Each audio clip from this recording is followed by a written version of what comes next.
think it's fine. I just started to get this going, so we're just gonna roll with it, if that's okay. I mentioned that the door is locked. I propped it open. Can you prop it open again? People will shut it. That's probably what's going on. We're just gonna be getting started here in 1 minute.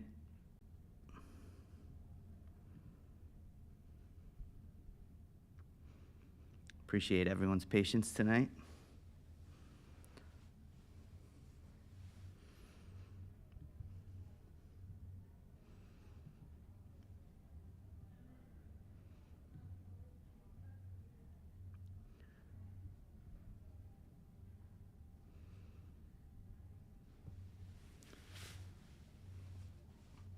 Welcome. Feel free to take any mat available here.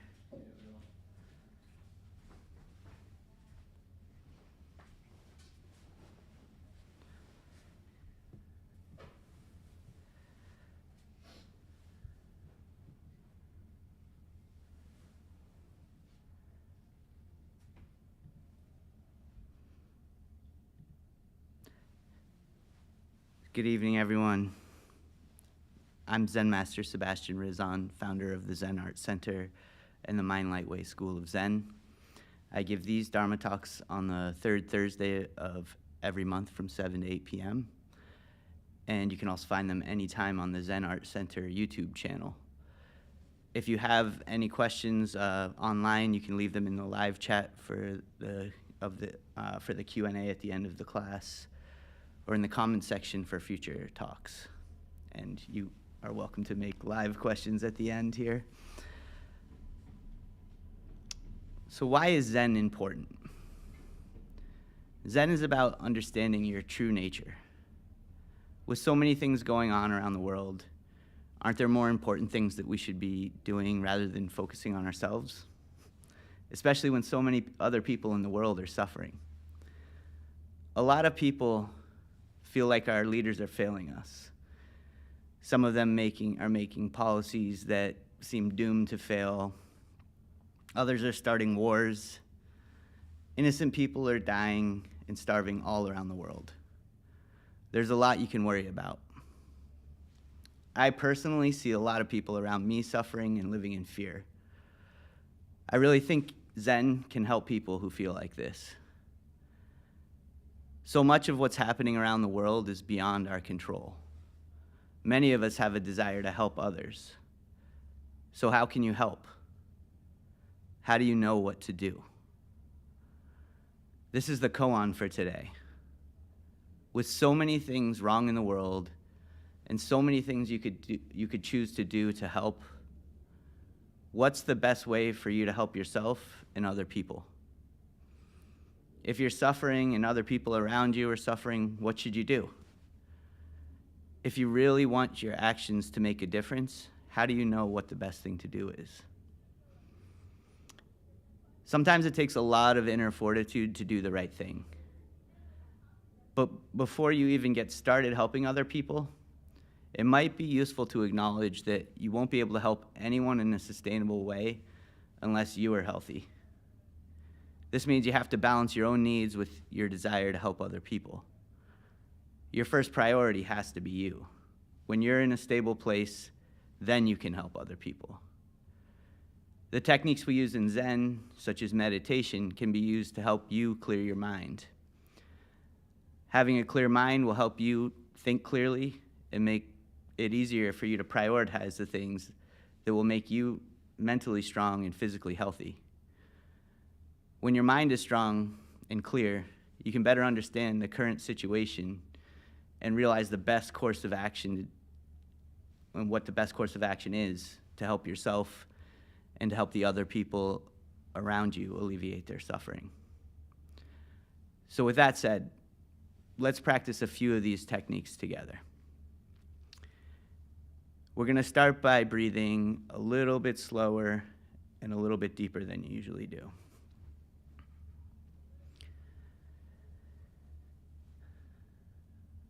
Visualize your heart in the center of your chest as you breathe.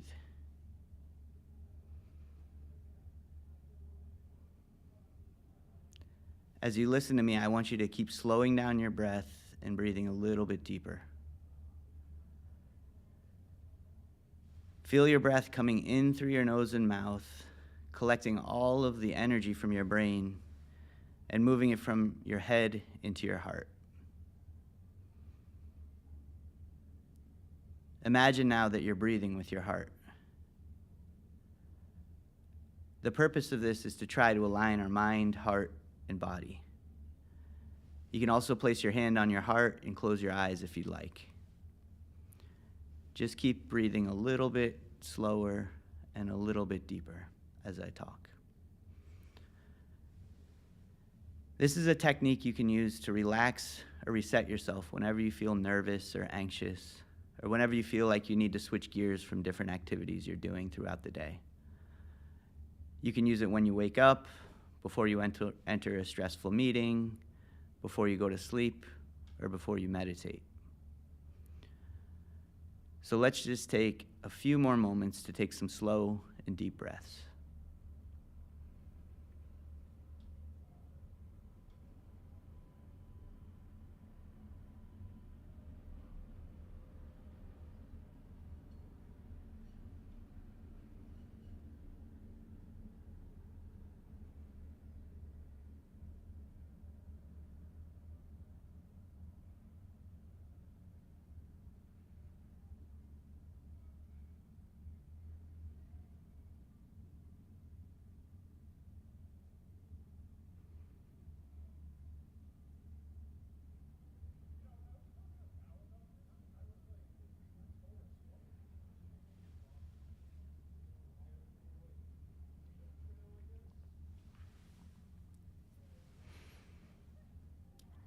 Next, we're going to be moving into a mantra meditation. When we sit, we'll have our legs crossed. Just try to keep your neck and back straight. Our eyes will be closed, but if they're open, they'd be at a 45-degree angle, gazing at the floor. You can keep your hands right hand, left hand, touching thumbs, and centered in your lap. If you get uncomfortable in this position, you can definitely switch it around a little bit. If you need to stand up and stretch out, feel free. Just try to be conscious of the people meditating around you. And try to catch yourself if you're slouching and keep your posture straight. So we're going to be doing a mantra meditation. The word mantra literally translates to mean a tool for reflection. In Zen meditation, we use the mantra as a tool for reflecting the mind. The mantra is a focal point of meditation, usually a word or a phrase repeated within your mind. We use the mantra to help us clear our mind and try to use it to push out all of the other thoughts. If you try not to think, thoughts will inevitably come into your mind. When you meditate on a mantra, try to let go of your feelings, opinions, and desire. As you meditate, only concentrate on your mantra. If another thought comes into your mind, let it pass and return to focusing on your mantra. You can really use anything you want as a mantra during meditation, but if you don't have a mantra you want to use, I usually suggest using the mantra of Kwanseum Bosal. Kwanseum Bosal is the name of the Bodhisattva of love and compassion in Korean Zen. A Bodhisattva is an enlightened teacher that's dedicated to helping others. Kwanseum Bosal is often depicted with thousands of eyes and hands and is said to be able to see the suffering of everyone and help those who call out her name. Using this mantra will bring compassionate energy towards you while you meditate. Drawing this compassionate energy into your mind will help you relax and clear your mind as you meditate. Once again, the mantra is Kwanseum Bosal. Kwanseum Bosal. And with that said, we're going to just turn around in our spots and meditate for about 20 minutes or so.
you can all stand up and turn around.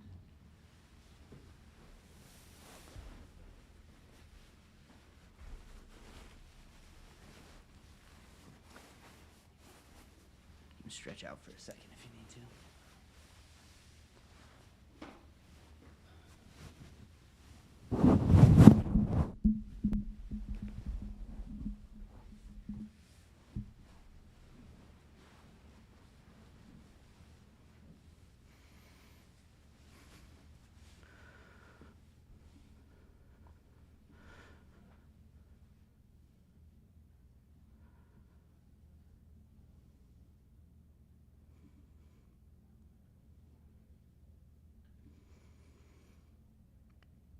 Making sure everything is going on.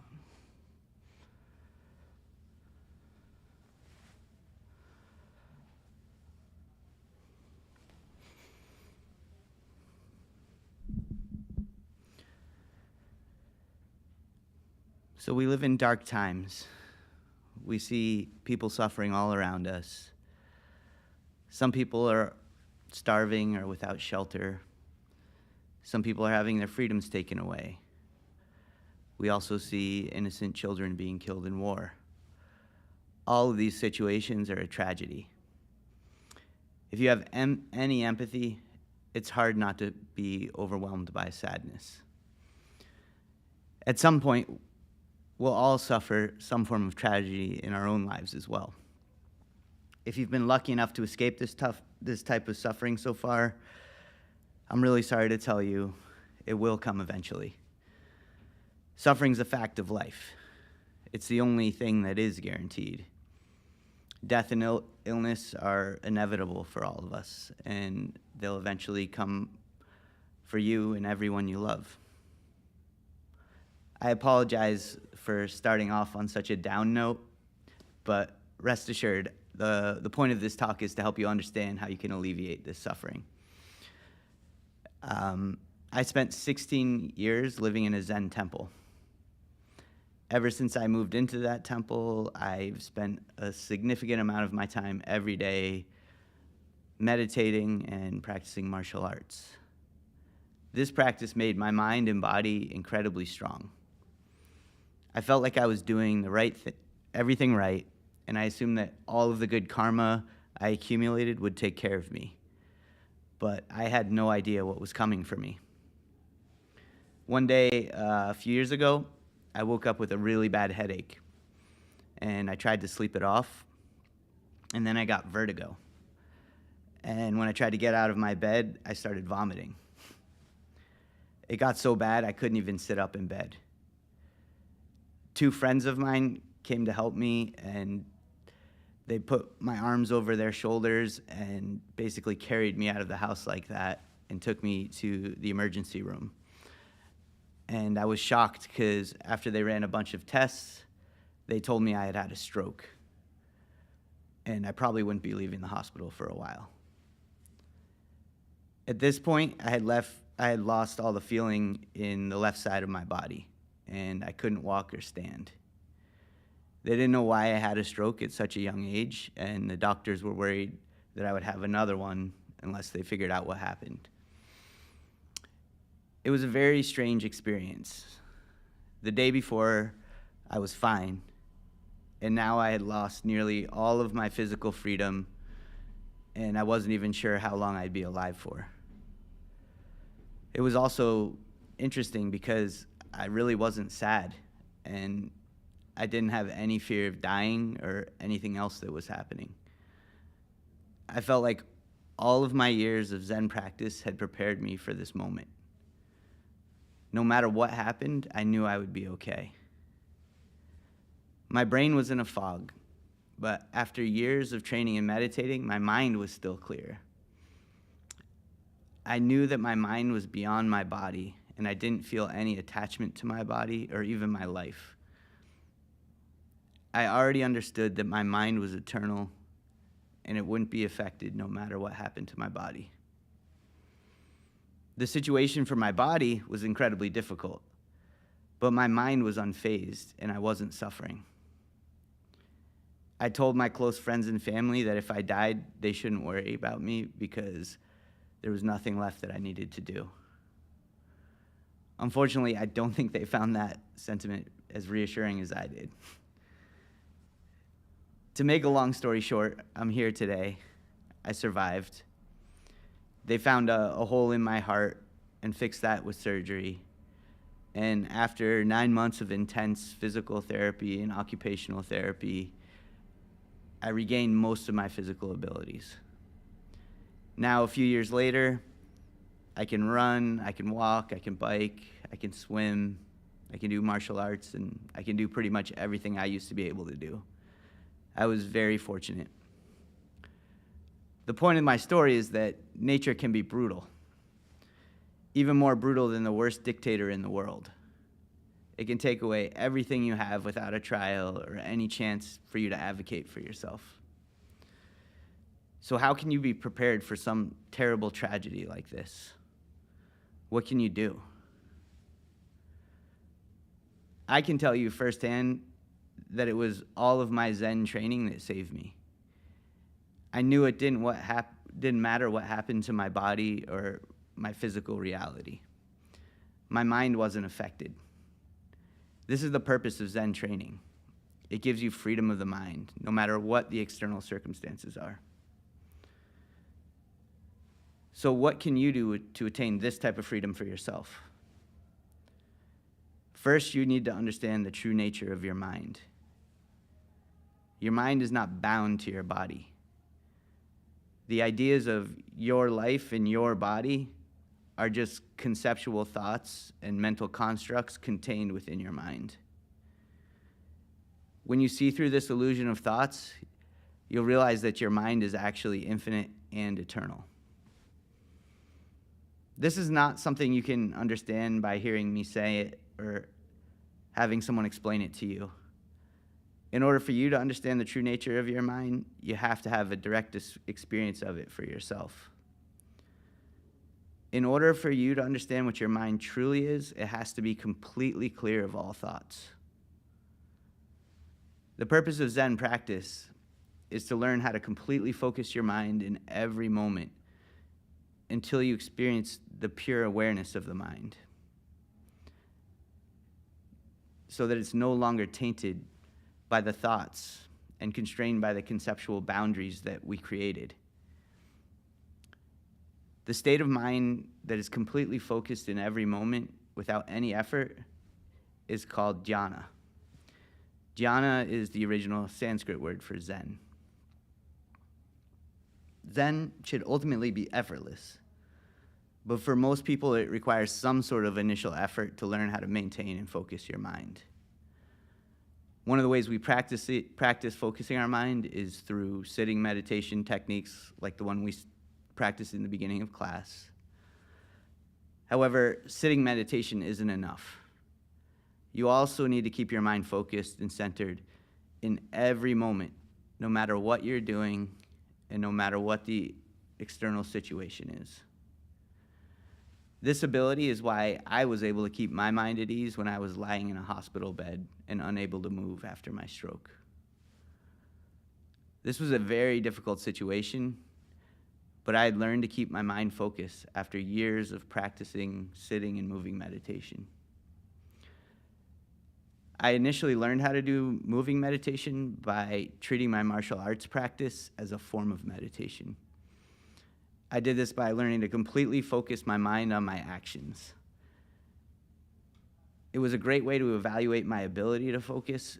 I knew if I made mistakes in my actions, that my mind wasn't clear and it wasn't focused on what I was doing. It was a really useful exercise, and over time, I could see that my ability to sustain my focus was getting better. Since then, I've also learned that you can use this type of practice with any activity.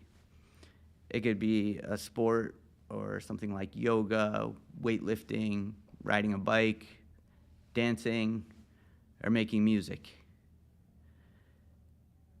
These are all great ways to practice because these activities demand your attention. But it could also just be the simple task of doing your dishes or cleaning your room or going for a walk. Learning to focus my mind was an essential lesson I learned living in the Zen temple for 16 years. My teacher was constantly reminding me to keep my mind focused in every moment. His patience with me made me realize he was an incredibly compassionate person, but he was also very relentless in his insistence that I maintain my focus in every moment. He was constantly observing me and my work that I was doing around the temple and reminding me when my attention was wandering from that moment. If I was sweeping the floor and I missed even like a little piece of dust, he would just shake his head and say, "Where was your mind when you were sleeping? Or sweeping?" This is how my teacher taught me. I must admit, sometimes it really felt like a drag. At first, I wondered if he was just a perfectionist holding me to some impossible standard. But over time, it changed me, and my focus got better and better.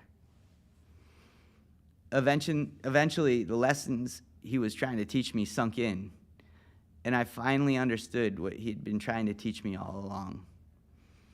I learned how to maintain my focus in every moment, no matter what the situation was. It took me literally 13 years of sincerely trying to understand before I finally understood what he was talking about through my own experience. This understanding and my ability to focus ultimately allowed me to be unfazed after I had the stroke and lost most of my physical abilities. I knew there was a chance my life could be over at any moment. I also knew that whatever happened to my body, nothing could affect my mind. No matter what happened, my mind was free. This is what my teacher imparted to me in years of living at the temple, and it was the most important thing I've ever learned in my life. This is why I'm teaching now, actually. I want to help other people learn this lesson so they can have this type of freedom, no matter what their situation is. When your mind is completely focused in every moment, there's no boundary to your awareness. When your mind is aware that there are no boundaries left, you'll realize that we all have the same mind. The only thing that's separating us are conceptual boundaries and mental constructs that we've created with our thinking. When you experience this for yourself, you'll understand how interconnected we are to each other and to our environment. This understanding is the source of my compassion for our world and everyone in it. This is why I want to help everyone. If everyone understood how interconnected we all are, we would all have empathy for each other and show each other compassion.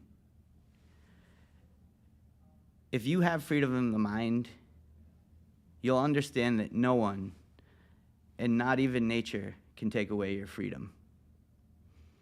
Then you no longer have to live in fear. If everybody in the world understands this, world peace and an end to all unnecessary suffering is possible. However, if any one of us doesn't understand this, world peace will be impossible and unnecessary suffering will be inevitable. If you don't completely understand what I'm saying, that's okay. You're not alone. So many people are also trying to figure this out. Everyone is at a different stage in their journey. I would just ask that you all have empathy and compassion for everyone as you work towards alleviating your own suffering. If we all have empathy for each other and continue to work on ourselves and help each other, eventually we can all attain freedom of our mind. Tonight, I want to leave you with an old Zen story a friend of mine recently reminded me of. But when I read it, I wasn't actually really happy with the translations I found, so I retranslated some of it for clarity. But it's a classic Zen story. It's Baizhang and the Fox. I'm just going to read this translation here. Zen Master Baizhang was once asked by a monk, "Is a great practitioner subject to cause and effect or not?" Baizhang replied, "He's not confused by cause and effect." Later, an old man came regularly to listen to Baizhang's talks. One day, he remained after the assembly and said, "I'm not a human being. In the distant past, during the time of Kasyapa Buddha, I lived on this mountain as a monk. A student once asked me, 'Is a great practitioner subject to cause and effect or not?' I answered, 'He is not subject to cause and effect.' Because of this answer, I was reborn as a fox for 500 lifetimes. Now I ask you, Master, please say a turning word and release me from this body." He then asked, "Is a great practitioner subject to cause and effect or not?" Baizhang said, "He's not confused by cause and effect." Upon hearing these words, the old man was immediately awakened. He bowed and said, "I've been released from the body of a wild fox. I dwell behind the mountain. I request that you, Master, perform the funeral rites for a deceased monk." Baizhang ordered the temple officer to strike the board and inform the assembly. After the midday meal, we will perform the funeral ceremony for a deceased monk. Everyone was surprised and said, "Usually we perform funeral rites for monks who've passed away, but we've never seen one who died without being ill or whose body we never saw." After the meal, Baizhang led the assembly behind the mountain. With his staff, he pointed to a rock and pulled out the corpse of a fox. They cremated it according to monastic rites. That evening, during the informal meeting, Baizhang recounted the entire story. Huangbo asked, "The old man erred by saying he's not subject to cause and effect. If he hadn't erred, what should he have said?" Baizhang answered, "He's not confused by cause and effect." So I think a lot of people read these and sometimes get more confused. So I'm going to give a little bit of my commentary. It's definitely informed by all of my experience studying and living and learning Zen from my teacher. So in this story, the error was to say that the enlightened person is not the subject of cause and effect. Baizhang corrected the man by saying that an enlightened person is not confused by cause and effect. This might be interpreted to mean that an enlightened person is still subject to cause and effect. However, in Baizhang's answer, he refused to accept the dualistic yes or no framing of the question. His answer is both a rejection of the validity of the dualistic framing and demonstrated that he understands the true nature of karma, cause and effect, and is not confused by it. In the past, when the monk had told his student that an enlightened person was not subject to cause and effect, that was the wrong answer. He clearly did not understand the true nature of karma, cause and effect, and so he was caught in the karmic cycle. This led him to being reborn as a fox for 500 lifetimes. It's also important to note that the fox in Chinese culture, especially during the Tang Dynasty, would often symbolize the kind of cleverness that's associated with scholars. Later in the story, he asked Baizhang for a turning word so he could be released from his body. In Zen, a turning word is a pivotal phrase or expression delivered by the teacher that catalyzes a shift in the student's understanding. And these words are intended to cut through intellectualization and directly point to the nature of reality, often facilitating a moment of awakening or insight. Baizhang answered, "An enlightened person is not confused by cause and effect." This statement shifted the old man's understanding and gave him insight into his own confusion. Enlightened people recognize they're not separate from everyone else, and therefore they're not confused by cause and effect.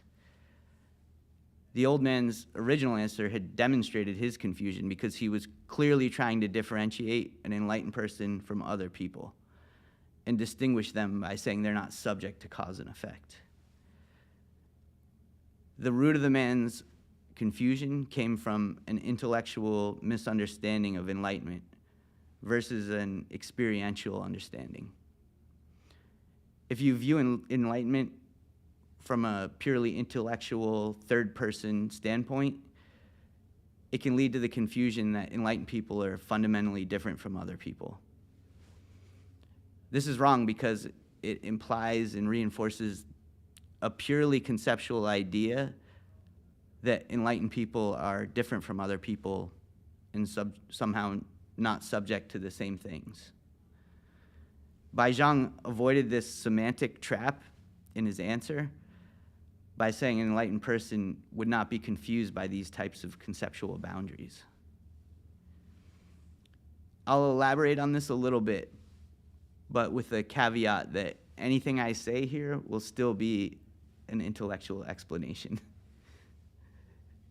And it relies on words.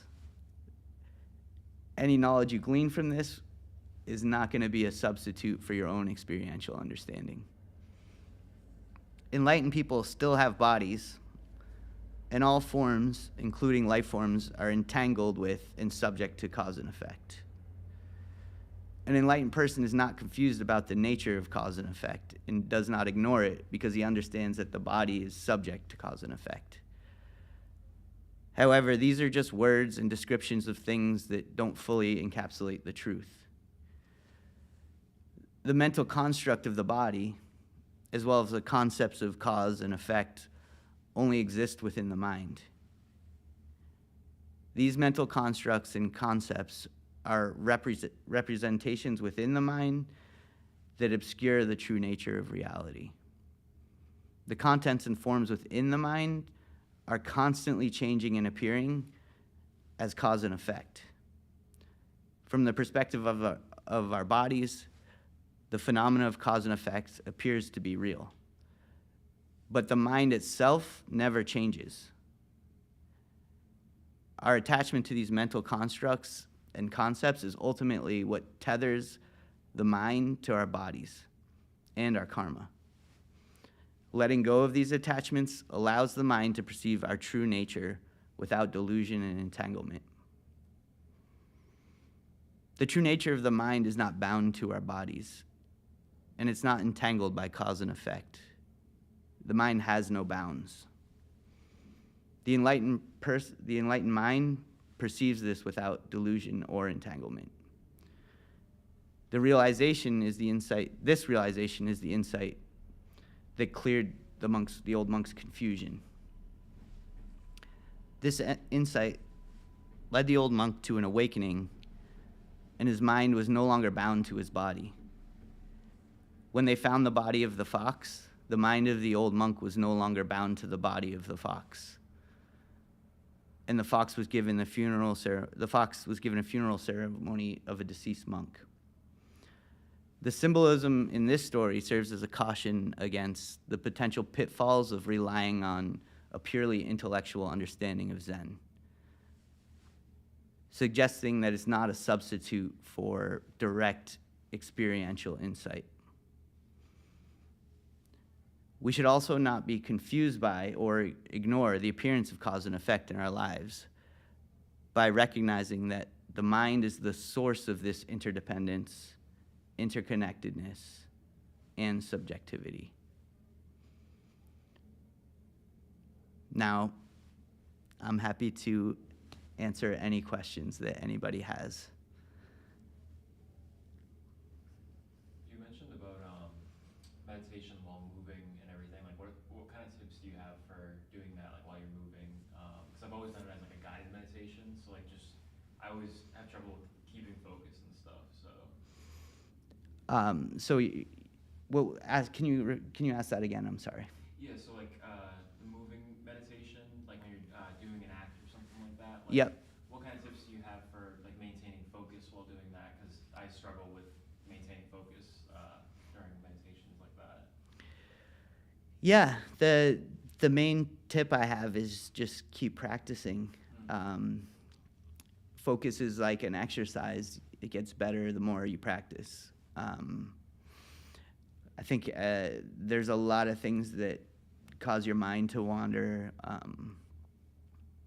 If you're caught up in your own thoughts, it's very easy to wander to different places, thinking about the past, the future, or someplace you'd rather be. So it's just a practice of reminding yourself to come back into that moment. And for me, like I think if you're doing your dishes or something, it can be very difficult to do that because you're so used to it, right? But I think it was very helpful to me to learn with trying to learn a skill and trying to master a skill. So in my case, it was martial arts. So I tried to learn skills I didn't know and focusing my mind on those, trying not to make mistakes. So if I made a mistake, it was almost always because I lost focus.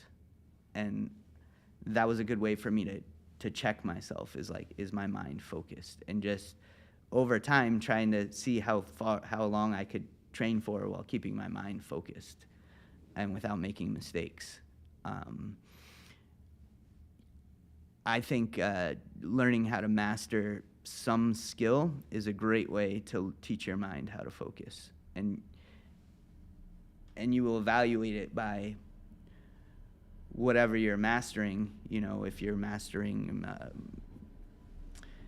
any skill, you can see it in your work, like where you focus there. If you're doing a piece of art, if you keep making mistakes, you're not focused. If it's not coming out the way you're envisioning it or the way you intended it to be, that means something is off there. So it's just trying to refine a skill is a great way to practice focusing your mind.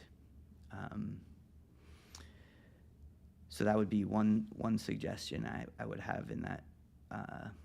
But also sometimes just using something that demands your attention, right? So if you're riding a bike and you're not focused, you can get in an accident or something like that. I'm not suggesting you subject yourself to like anything too extreme, but I got that just through trying to focus on my martial arts. There's like very specific techniques and choreography we would practice, and so just trying to keep my mind on the choreography. And I've also I've been able to attain that level of focus through writing and visual arts. I've heard people say, I'm not a yoga practitioner, but I've heard people say they get similar feelings out of yoga, dancing, things like that. I think I'm pretty agnostic about what the activity is. It's more about, I think doing something you enjoy really helps, something you want to get better at, and just keep trying to improve, and then kind of you can evaluate, how you're doing it. And it's not going to be a straight line up where every day your focus feels like it's getting better. It's over time, it's up and down, and then over time it gradually gets better. Like I was saying, it took me a long time to really get there. But I think at first, when I started practicing, there was a steep curve of where I got much better. But then as you get even better, it kind of like levels off and your progress gets harder and harder to see. But yeah, till I reached the level I was, kind of referring to where I was after I had the stroke. That was after over 16 years of practice. So, and I think you could theoretically reach that much faster. I'm just sharing with you that it took me a long time to to get to that point. But over those years, all of the progress I was making was very evident in everything I was doing, and it gave me a lot of positive feedback in my life, because I was having better relationships, I was doing better at my jobs, because I was focused. I was learning to focus better. So even if you have doubt about all of these things I said about the mind and the expansiveness of the mind, I think just learning to focus, I think most people can see there is an inherent benefit to that in your life, right? It's definitely something I struggle with, like at work or like doing my hobbies and stuff. Like my mind wanders like crazy with some kind of internal dialogue that doesn't have to do with what I'm doing. So I definitely think like repetition and practicing a little bit more. So. Yeah, it's like I always compare it to something like weightlifting. Like you don't go in and start lifting the heaviest weights in the gym. You start with the little ones and you work your way up, and over time, and then after a few years, you're lifting more weight than you could ever have imagined yourself to do. There's a lot of examples like that. That's just a really easy one to visualize. But yeah. Any more questions? I have a few in the chat here too, but if you have something directly, you look like you got something on your mind. Yeah, I'm just kind of thinking of like, I don't remember exactly how you worded it or whatever, but sort of like the balance. I don't know. I guess for me, like sometimes I get kind of caught up in like the balance of like, this kind of mind that is separate from, sort of like the physical body and like, sort of not carnal and like, just like the physical kind of things of the world and all of that. And like, yeah, like it can be very, I don't know, I guess it can just be very difficult, like, focusing on like these material, real world concerns. I have rent to pay, I gotta go to work, I gotta do this, I gotta do that. And like, kind of like, I guess like how do you sort of keep, some of that focus on like this, I don't want to say greater sense of mind, but like, or more true, or I don't know, does that make sense? Yeah. So I'm just gonna, in case people can't hear online, you're basically, I'm gonna rephrase your question, but it was basically like, how do you keep these greater things of like attaining freedom of the mind, and how do you balance that with all of the day-to-day things? And for me, honestly, that was a big challenge, because you could get like good feelings during meditation, but then you go back to work and you're like, oh God, this again, things like that. And it seems it can be a little disheartening sometimes. I think it was for me at different points in my own journey. So the way I see it, and the way I would suggest you approach it, is to keep that question in your mind. Keep asking yourself, like, what is this? It doesn't have to be the questions I'm asking you, but one of the things I prompt people with is like, what is your mind? Like, what is the foundation of your being? What is my purpose here? Like, those are the kind of questions that, understanding yourself and what your purpose is, those are the kind of things that really give your life meaning. And I think a lot of people might wonder about that, but they don't explore that with a lot of depth. And I think then you get pulled into different day-to-day tasks that maybe don't align with that, and then that's kind of where a lot of excess suffering comes from. So what I suggest is planting those questions, the ones that are really essential to you, in your mind. Plant them in your mind like a seed, and kind of keep reminding yourself of those things. And then keep trying to focus and clear your mind. And so the thoughts that come into your mind end up being like weeds that cast shadows over that seed. And they need that seed needs the light of your mind to grow. So you need to clear out all of those weeds and let the sun shine in on that. And then over time, you might not even see it growing, but that seed starts to grow. And then when your mind is clear and you keep asking these questions and you keep focusing, then someday you'll see, psh, that's exactly what I was looking for. But even if you're enlightened, none of your problems go away. You know, you still have to keep focus. Like, you know, after all of the years of practice, I thought I was in good shape, I was healthy, I had a clear mind, and I had a stroke. Like, that was, you know, by most people's standards, a major setback in life. And yeah, but I knew if I was gonna live, I was just gonna keep doing that. Like, keep focusing, keep the things in mind that gave my life purpose, keep focusing on them, and keep moving in that direction if I had the ability to. And if I didn't, I was gonna figure out some other way around the obstacles. And everybody has different forms of obstacles in their life, some less extreme, some more extreme, but sometimes just going to work every day can feel like a big obstacle, right? And everything else is great in your life, right? So, yeah, that would be my suggestion, just like kind of keep that question planted. You know, when I lived in a Zen temple, I was still going to work every day. I was still living a normal life. It wasn't like an isolated experience. So that's one of the things I really learned is like try to do that focus like you're meditating in everything you do. And the less you let your thoughts come between what you're doing and where your mind is focused, then you won't be worrying about why or what, but you still have that seed. You still have the curiosity, the seed that you want to know what the purpose is, what the meaning is, who you are, what's the foundation of all of this. Like, what is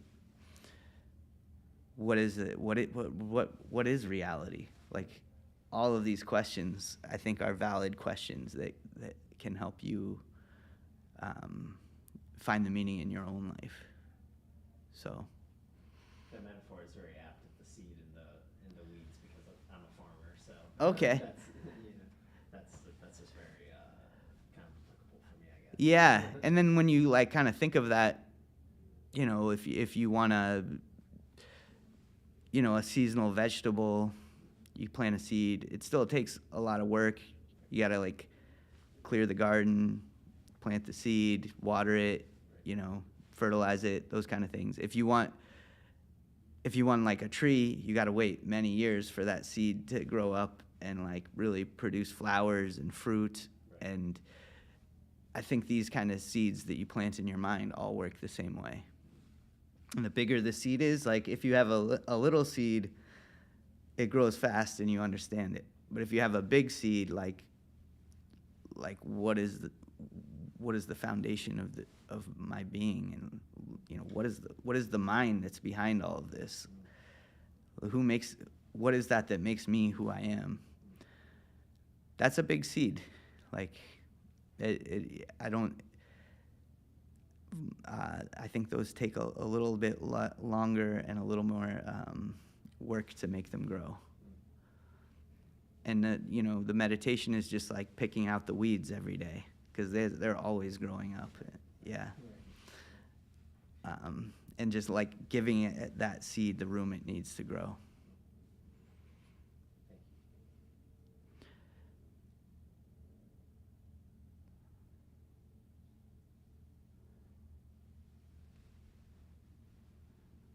So I see a few comments in here.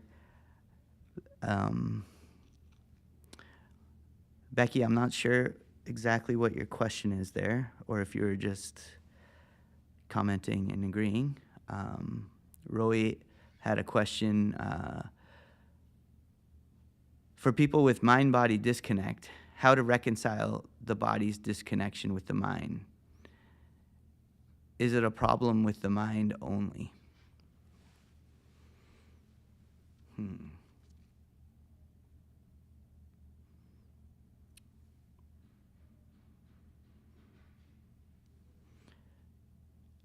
Yeah, I think that's a good question. I think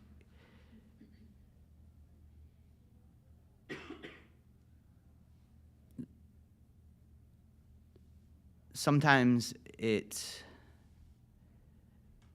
we get this feedback from our environment or from our bodies that things are in disharmony. And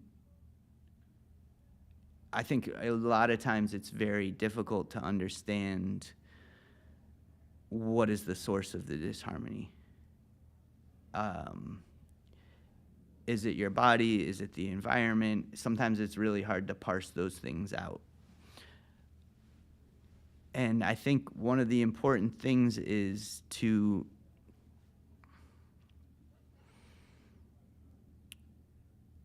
in order to understand how to bring harmony between all of those elements, I think it's really important to understand, like, what is the mind?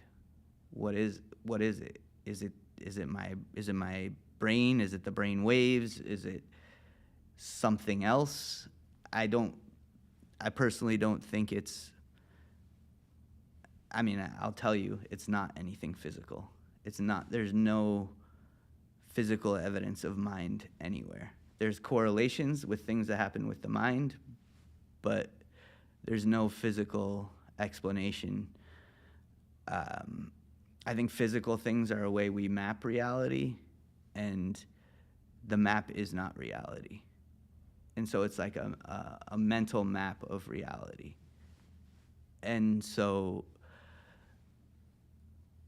I think in order to understand that, you need, and how to bring harmony between your body and mind, to really understand that, you really need to focus on, first, I think we all understand our body. We can see it. You can see your body in the mirror, but how do you see your mind? How do you understand your mind? And I think when you understand the answer to that question, you'll better understand how to bring harmony between your mind. And I think one of the best ways I suggest to do that is really the same thing I said in my talk today. It's planting that type of question in your mind. What is my mind? And then, once you understand that, then you can understand, like, how do I align my mind and body, or bring harmony between my mind and body. But I don't think there is really a shortcut to that, because I think everybody experiences, even if you're not aware of a disharmony between your mind and body, I think we have all kinds of ways in which we dissociate ourselves, and to varying degrees from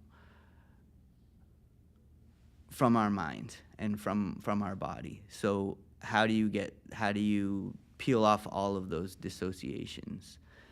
And I think over time you have to just peel them off layer by layer. Ask that question, what is your mind? How do I bring harmony between my mind and body? And keep meditating. And hopefully you'll understand intuitively how to bring that harmony about. I don't think there is there's not like a specific formula other than what I've recommended. I think any kind of work you do in that area is going to have to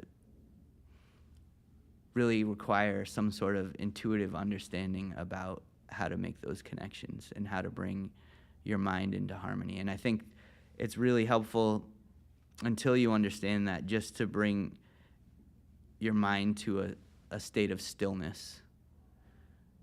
And then when it's still, you can better see the frequencies of your body. I'm using a bit of a metaphor here, but you understand the frequencies of your body and how to keep your mind in tune with those. I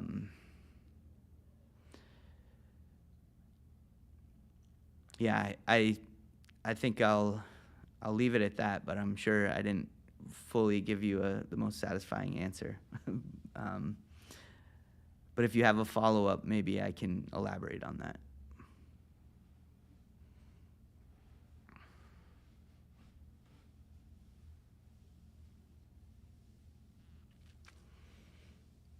Did that bring any other questions up for you in here? I think there's a little bit of a delay in the chat, so.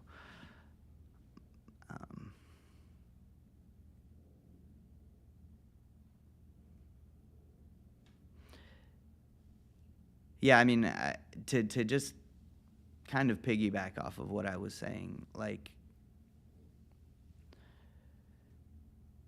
there's all forms of like dissociations and disconnect you experience. Like, in a certain way, you know, my stroke was a form of disconnect, like a really extreme form of disconnect from my body.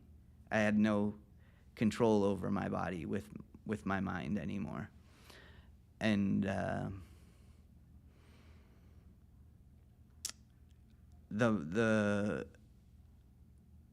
didn't know if it would ever work again at that point, but I guess the understanding of my mind is what brought me solace through that. And so that's why I would also just suggest to you to try some of this out. And it wasn't, like I said, it wasn't an easy process to get there, and I didn't understand, you know, that what I was doing was going to work for that at the time. But when it happened and I had that, it was very key to like my well-being and like my mental well-being, even when I had lost all of my physical facilities. So just keep working at it, and I think over time you will see things start to change, and that you're able to better control that interaction between mind and body, or overcome those disconnects that just seem to be a part of it. I mean, everybody's body has different issues, so your mind is the key to learning how to overcome all of that.